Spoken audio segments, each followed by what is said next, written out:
Hello students, now I will explain the science of class 7 lesson 6 page number 55 a protective shield।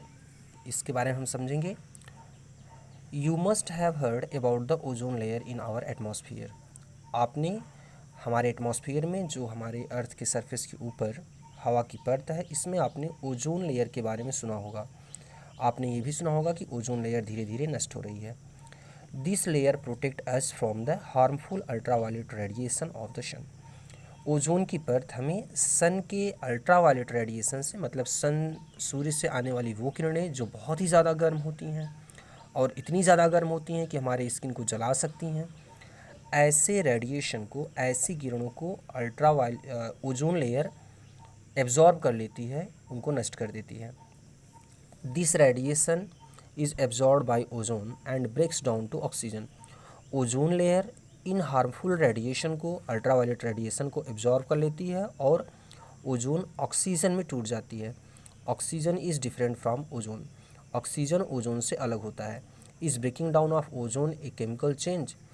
क्या ozone का टूटना एक chemical change है? हाँ students, ozone एक केमिकल चेंज है, क्योंकि ओजोन जो होता है ये हमारे लिए हार्मफुल होता है। अगर ये हमारे लिए गया, हमारे बॉडी के अंदर गया, तो हमारे लिए बहुत ही घातक होता है, हमारी डेथ भी हो सकती है। जबकि ऑक्सीजन, यह ऑक्सीजन ऑक्सीजन के दो एटम से मिलकर बना होता है और हमारे लिए बहुत ही ज़रूरी है। बिना ऑक्सीजन के हम जिंदा नहीं रह सकते हैं। The ultraviolet radiation would reach on the surface of the earth if not absorb by ozone. Ozone की लेयर अगर इन अल्ट्रावायलेट रेडिएशंस को एब्जॉर्ब ना करें तो अल्ट्रावायलेट रेडिएशन हमारी धरती तक पहुंच जाएगा। The ultraviolet rays are harmful for us and other life forms as well. हमारे लिए और दूसरे सभी जीवों के लिए अल्ट्रावायलेट रेडिएशन बहुत ही हानिकारक होता है। Against this radiation ozone act as a natural shield. इस तरीके से अल्ट्रावायलेट रेडिएशन को एब्जॉर्ब करने के लिए ओजोन की लेयर एक नेचुरल शील्ड है, एक प्राकृतिक शील्ड है, कवच है। ओजोन हमारे लिए एक प्राकृतिक कवच होता है जो हमें अल्ट्रावायलेट रेडिएशन से बचाता है। बूझो enquires. Boojho ask Paheli that in chapter 1 we learned that plant produce their own food by photosynthesis. Boojho Paheli से पूछता है कि हमने लेसन 1 में पढ़ा था कि पौधे फोटोसिंथेसिस प्रोसेस से अपना भोजन खुद बनाते हैं। Is photosynthesis a chemical change. क्या फोटोसिंथेसिस प्रोसेस एक केमिकल चेंज है? पहली कहती है that even digestion is a chemical change.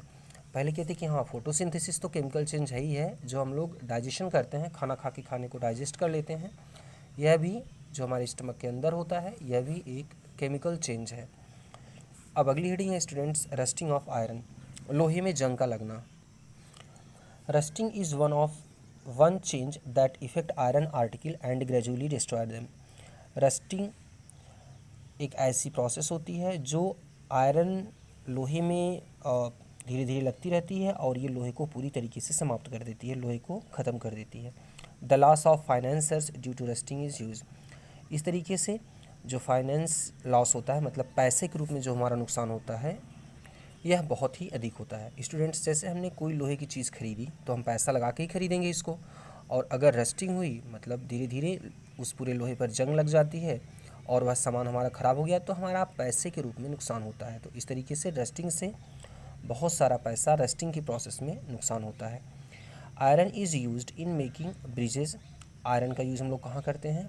Bridge बनाने में, पुल बनाने में, शिप जहाज़ बनाने में, कार बनाने में, truck bodies and many other articles, और बहुत सारे सामान बनाने में हम लोग आयरन या लोहे का यूज़ करते हैं।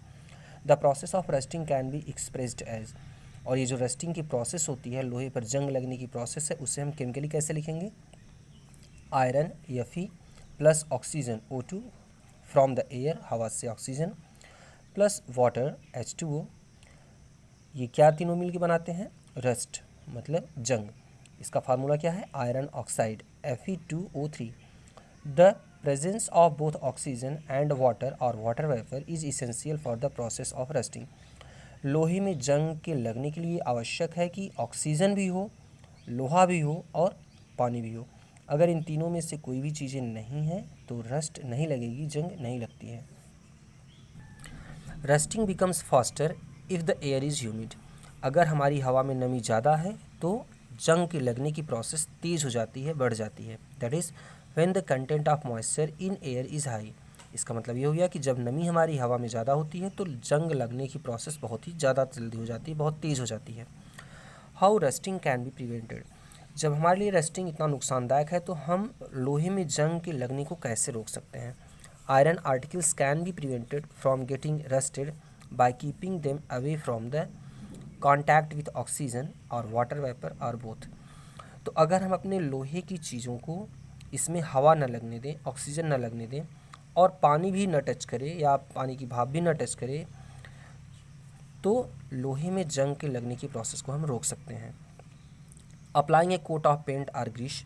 अगर हम अपने लोहे के ऊपर पेंट लगा दें या एक ग्रीस की लेयर लगा दें, तेल लगा दें, is another way to prevent rusting of iron. तो इस तरीके से हवा या नमी लोहे के डायरेक्ट कांटेक्ट में नहीं आएगी या पेंट के ऊपर रहेगी। इस तरीके से रस्टिंग रुक जाती है। To prevent rusting these coats should be applied regularly. इस तरीके से रस्टिंग से बचने के लिए हमें अपने आयरन आर्टिकल के ऊपर पेंट की परत लगानी चाहिए, हमें पेंट कर देना चाहिए। थोड़े थोड़े समय के अंतराल पर हमें हमेशा पेंट करते रहना चाहिए। Galvanization is another way to prevent rusting. हम रस्टिंग प्रोसेस को गैल्वेनाइजेशन से भी रोक सकते हैं। पहली एक्सक्लेम्ड, पहली क्या कहती है, oh that is why my friend Rita who lives in coastal region. पहली कहती है ओह मेरी एक दोस्त रीता जो कि समुद्र के किनारे रहती है, समुद्र के पास रहती है, is always complaining about iron articles rusting so fast.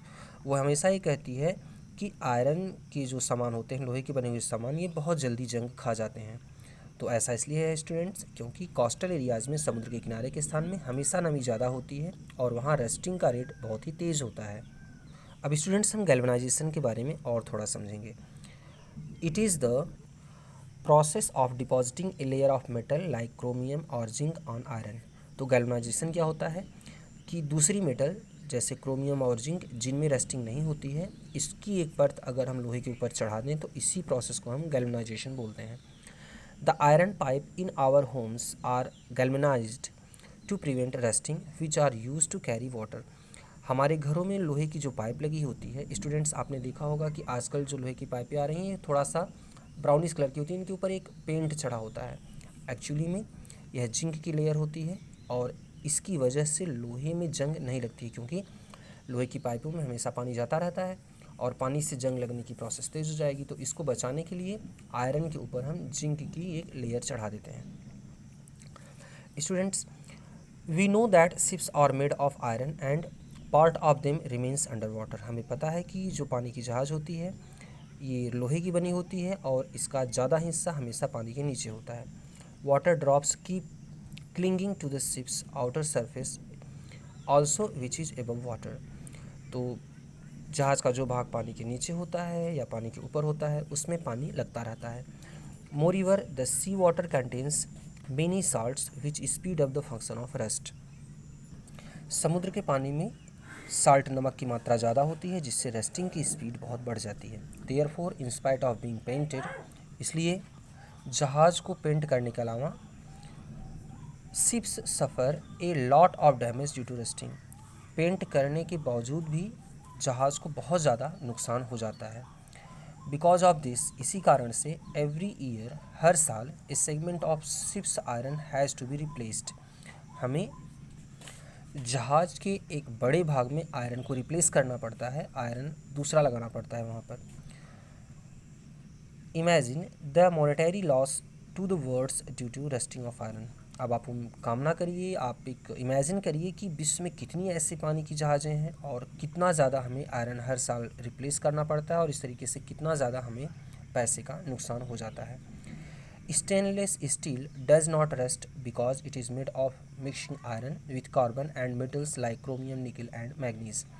जो स्टील होती है, आजकल स्टील के बर्तन ज़्यादा यूज होते हैं, इसमें जंग नहीं लगती है क्योंकि इसमें लोहे के साथ कार्बन और दूसरे मेटल्स जैसे क्रोमियम, निकल और मैग्नीज भी मिलाए जाते हैं। तो इस तरीके से स्टेनलेस स्टील के ऊपर जंग नहीं लगती है। स्टूडेंट्स अगली हेडिंग हम लोग कल पढ़ेंगे। Thank you.